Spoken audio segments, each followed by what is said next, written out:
दीनदार लड़के का रिश्ता दस्तयाब ना हो तो क्या करें? अफरा जावेद लाहौर से पूछती हैं, मुफ्ती साहब मेरा सवाल ये है कि किसी ऐसी लड़की जिसके लिए गैर दीनदार डॉक्टर्स और इंजीनियर्स के रिश्ते आते हों, मगर किसी दीनदार लड़के का रिश्ता दस्तयाब ना हो, जबकि वो लड़की दूसरी बीवी बनने के लिए भी तैयार हो, तो इसके बारे में शरीयत का क्या हुक्म है? क्या लड़की ना चाहते हुए भी किसी गैर दीनदार शख्स से शादी कर ले, जबकि इसको पहले से मालूम है कि वो शरीयत मसलन पर्दे वगैरह को फॉलो नहीं करने देंगे? तो क्या ऐसी सूरत में पर्दे और दीगर इस्लामी हकामात को फॉलो ना करने का गुनाह होगा? जी बिल्कुल गुनाह होगा। बहुत सी लड़कियां शादी करती हैं, उनका पर्दा मुकम्मल ख़त्म हो जाता है, फ़िल्में देखना शुरू कर देती हैं, ड्रामे देखना शुरू कर देती हैं, फिर आहिस्ता आहिस्ता नमाज़ें छूट जाती हैं, बिल्कुल लिबरल हो जाती हैं। और मैंने देखा है जो एक दफ़ा दीन पे आने के बाद रिवर्स होना, तो उसको रिवर्स फिर बहुत ही ज़्यादा रिवर्स हो जाता है, वो आम लोगों से भी ज़्यादा बेदीनी की तरफ चले जाते हैं।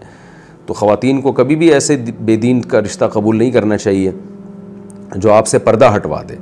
एक तो होता है ना कि बेदीन है लेकिन दीन में रुकावट भी नहीं बन रहा, वो तो मजबूरी में उसी से कर लिया जाए, क्योंकि बग़ैर निकाह के ज़िंदगी गुजरने से बेहतर है कि चलो उसमें ज़्यादा फसाद आते हैं बग़ैर निकाह में, तो ऐसी सूरत में फिर उसी से कर लिया जाए। लेकिन जो दीन में रुकावट का ज़रिया बन सकता हो, या आपको अपने बारे में ये हो कि रुकावट तो नहीं बनेगा लेकिन जब बेदीन ससुराल में जाऊँगी तो मैं भी वैसे ही हो जाऊँगी। बाज़ लोग इतने नहीं होता उनमें कॉन्फिडेंस कि वो दीन पे कायम रह सकें, तो ऐसी सूरत में ख़ातून को इनकार कर देना चाहिए, क्योंकि दीन अल्लाह की नज़र में सबसे ज़्यादा अहमियत है।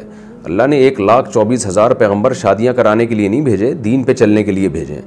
तो शादी को कुर्बान कर दिया जाएगा दीन पे, दीन को शादी पे कुर्बान नहीं किया जाएगा। शादी भी दीन का एक जुज़्व है, एक हिस्सा है, तो कुल टोटल दीन नहीं है ये। तो अगर किसी को ये ख़तरा है कि मेरा पर्दा ख़त्म हो जाएगा या मैं बेनमाजी बन जाऊँगी, तो फिर ऐसे रिश्ते का इनकार कर देना चाहिए।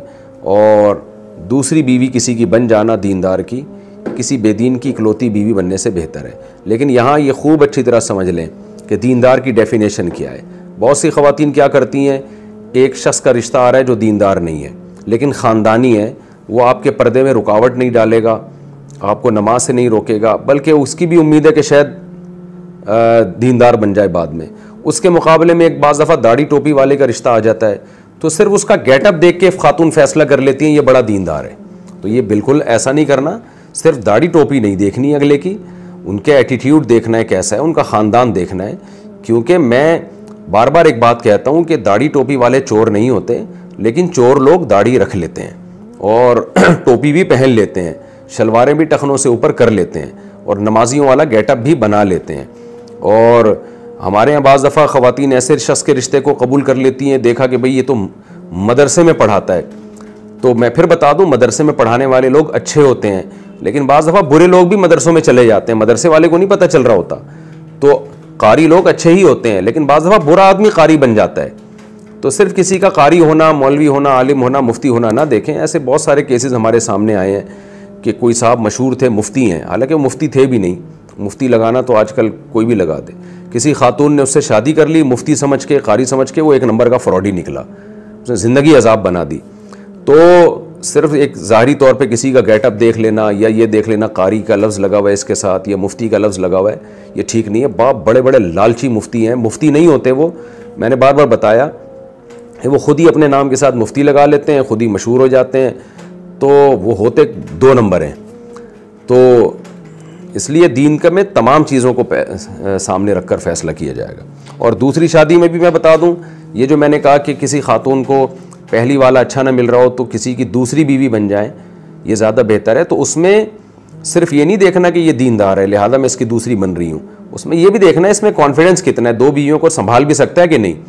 क्योंकि बहुत से लोग कर लेते हैं, निभा नहीं पाते, वो उनकी टांगें कांपना शुरू कर देती हैं, ससुराल का दबाव आता है तो पागल होने लगते हैं, फिर दूसरी पे जुल्म शुरू कर देते हैं। तो क्योंकि ऐसे हुआ है कि एक खातून ने शादी की, किसी की दूसरी बीवी बन गई, वो बंदा ठीक नहीं था, वो नहीं पाल सका 2 को।